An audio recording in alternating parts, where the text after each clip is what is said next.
So, guys, another market update for gold and silver. Um, I'm here to eat my words, I guess. We're heading higher, obviously, for gold. Um, in my last video, I was saying how if Sunday we close below 2650, then we would likely continue this path downward to where I was projecting, and then a move higher.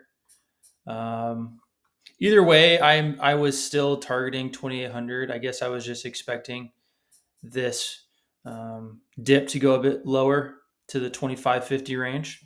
So that's invalidated. That was invalidated on Tuesday, and now structure is totally different. Um, so now we're looking at this next target, which is about 2850, 2870, which I think we'll get there in short order. I think we might even get there um, by the beginning of next month if this path continues. Um, Now the thing is, you want to see follow through on Sunday. If Sunday we have a sharp pullback and things retrace back below, say 2,700, that's not as positive, obviously. Um, and now we're just kind of in wait and see mode. So whenever I see a breakout in metals, you always have to wait for follow through because there's a lot of these, you know, um, irrational moves at times, or maybe irrational is not the right word. Um, yeah. So anyway, heading up to 2870, that's the new target. And if there's follow through on Sunday and Monday, I think we could get there in short order, and then we might see a little bit of a pullback potentially. Um, so yeah, it looks like there's going to be really high gold prices for leading into the election, which makes a lot of sense. There's a lot of uncertainty. And so part of me is thinking, as I've said before, a big move to come after the election, somewhere between November and January, or even February. There's going to be some sort of pullback. So it's just depending on where gold wants to, make its mark. It could head a lot higher. But at some point this winter, there's going to be a sharp pullback in pretty much everything, I believe. And but we'll just have to wait and see. So right now, gold's heading higher, and that's the short of it. All right, let's move over to silver. Silver, I got really wrong. I think this is a glitch here. This is actually supposed to be 33.92.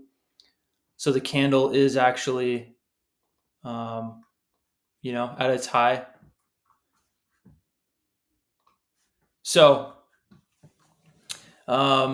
this is invalidated. This little wedge, that's done. I guess we can leave these here. So now we're pushing this line here, and even though we're up above it, you're still going to want to see follow through, like I said, on Sunday, Monday, and even the rest of this week. If there's a sharp pullback, then I'm even more confident that silver is going to be kind of held in this channel, like I've said before. And then we kind of have this rising wedge, which aligns with what I've been talking about.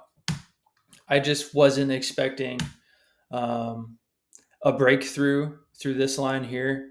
So, I mean, I knew it was possible, but I was expecting for it to have a little bit more resistance. But like I said, we'll know more on Sunday, and there's still the possibility of things getting drawn down again back into the low 33s, and then kind of solidifying the resistance overhead here in this zone.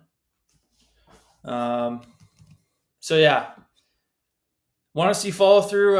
If there is follow through, I am thinking we could get as high as 38 if things really, really keep pushing. Conservatively, more so conservatively, is $35 per ounce.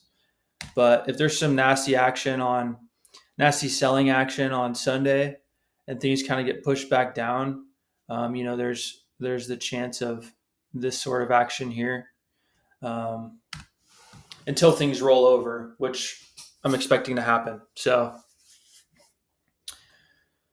anyway, yeah, still, I don't think now is the best time to buy silver. You're still chasing in. I think gold is still more so a better buy in this climate.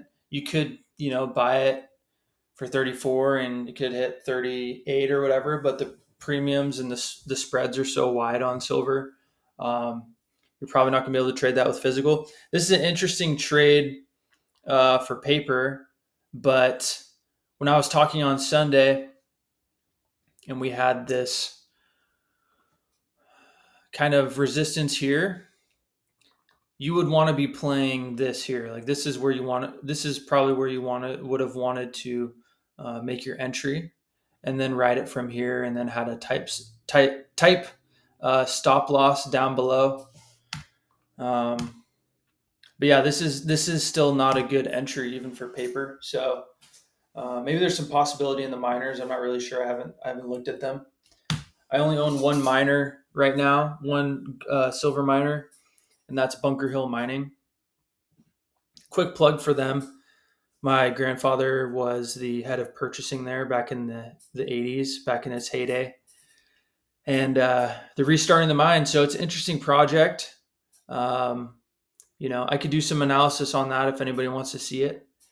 And yeah, so anyway, I got silver wrong. I'm here to eat my words. And just so you guys know, I'm not short on this stuff. I own gold and silver. So anyone coming in to troll in the comments saying like, I'm going to be poor or whatever. I own gold and silver. I'm in it. So this is more an analysis for people who, are looking to get into the market and are just looking for a little bit of guidance. So, anyways, quick little video.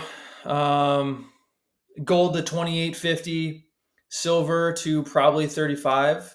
But we're gonna watch and see what happens on Sunday.